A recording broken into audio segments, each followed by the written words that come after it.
merupakan jenis ikan air tawar yang banyak terdapat di Asia bagian selatan, terutama di Indonesia.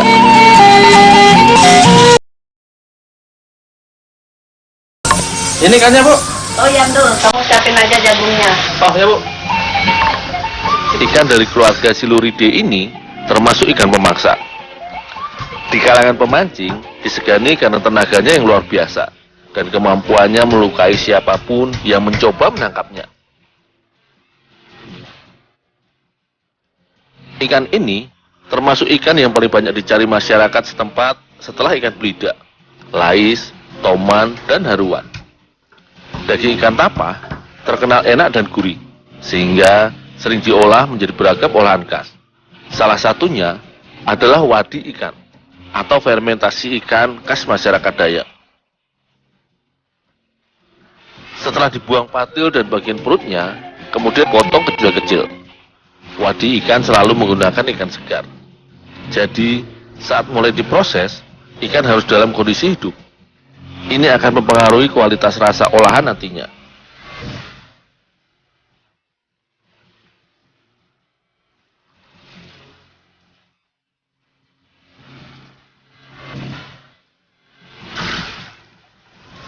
Dengan ketersediaan bahan baku utama, di Kalimantan sendiri, ikan jenis ini masih cukup banyak, sehingga tidak ada alasan mengolah ikan yang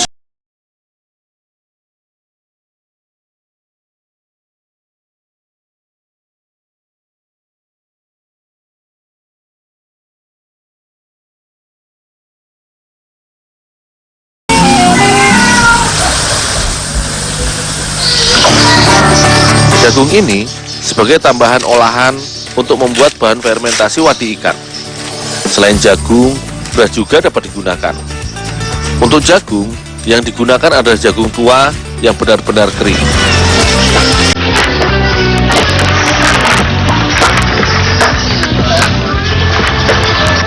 Jagung ini disimpan dalam wadah tertutup untuk memicu tumbuhnya sejenis fungi.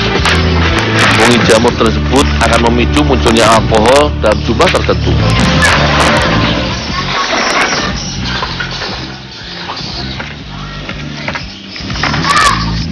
Untuk mempermudah perontokan biji jagung, kita harus buat jalur pertama dengan alat yang runcing. Jalur ini akan mempermudah proses perontokan biji jagung selanjutnya sampai habis. Untuk membuat bahan wadi, diperlukan setidaknya kurang lebih 20 bonggol jagung. Itu pun jumlah untuk skala rumahan saja.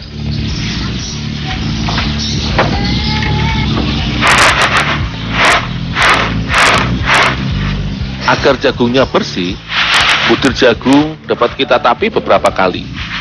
Dengan sendirinya, kulit ari biji jagung terbang terpa angin, sehingga biji jagungnya langsung bersih.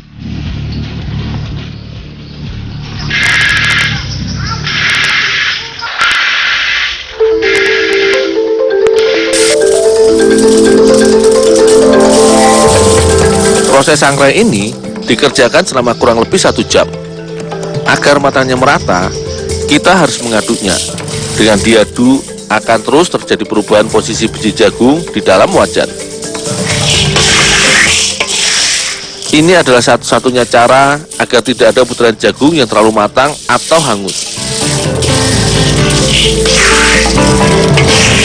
Biji jagung selama ini dinikmati sebagai sumber makanan alternatif. Jauh berbeda dengan padi dan singkong misalnya. Akibatnya, tidak banyak orang menanam jagung secara luas atau besar-besaran. Ketika sudah matang, akan terlihat perubahan warna yang cukup mencolok. Pada biji jagung akan muncul warna baru kehitaman, tetapi tidak menyeluruh. Proses selanjutnya adalah pembuatan bubuk tepung jagung. Meski telah matang, biji jagung tetap keras dan harus ditumbuk dengan kuat. Inilah sebabnya digunakan tumbukan dari besi. Dengan begini, biji jagung dapat dipecahkan dengan cepat.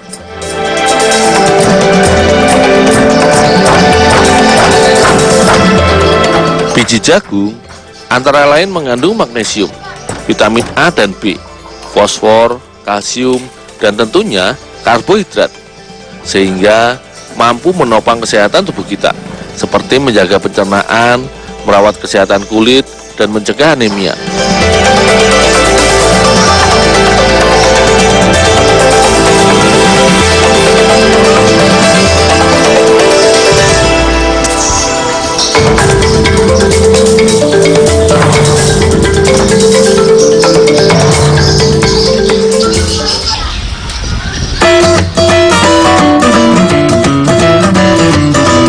Berikutnya akan ditaburi garam dan diaduk.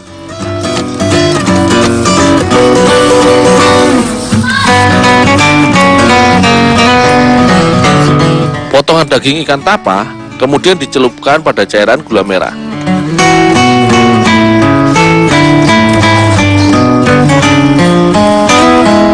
Terakhir, barulah ditambahkan bubuk tepung jagung. Pengadukan harus dilakukan beberapa kali agar daging tercampur merata dengan bahan tambahannya.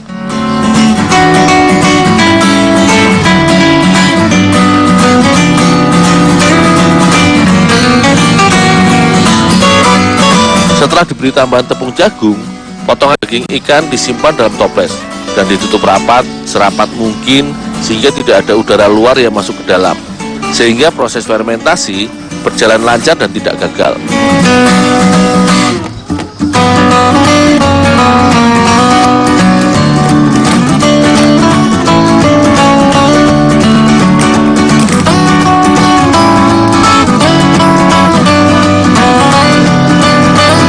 Setelah 3 hari, wadi tapa sudah dapat diolah. Terlebih dahulu, potongan daging tapa harus digoreng.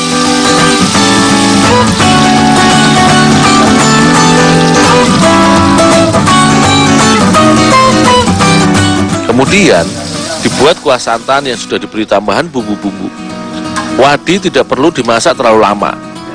Idealnya, wadi ikan tapa ini dinikmati 3 hari kemudian. Paling lama 10 hari kemudian setelah dibuat.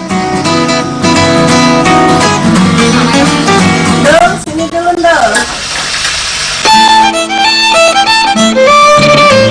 Olahan wadi adalah cara masyarakat Dayak menyimpan lauk pauk, sehingga ikan tapa masih dapat dinikmati untuk waktu yang cukup lama. Gimana rasanya? Asinnya pekat, asin, asam, manis gitu ya Bu ya? Iya.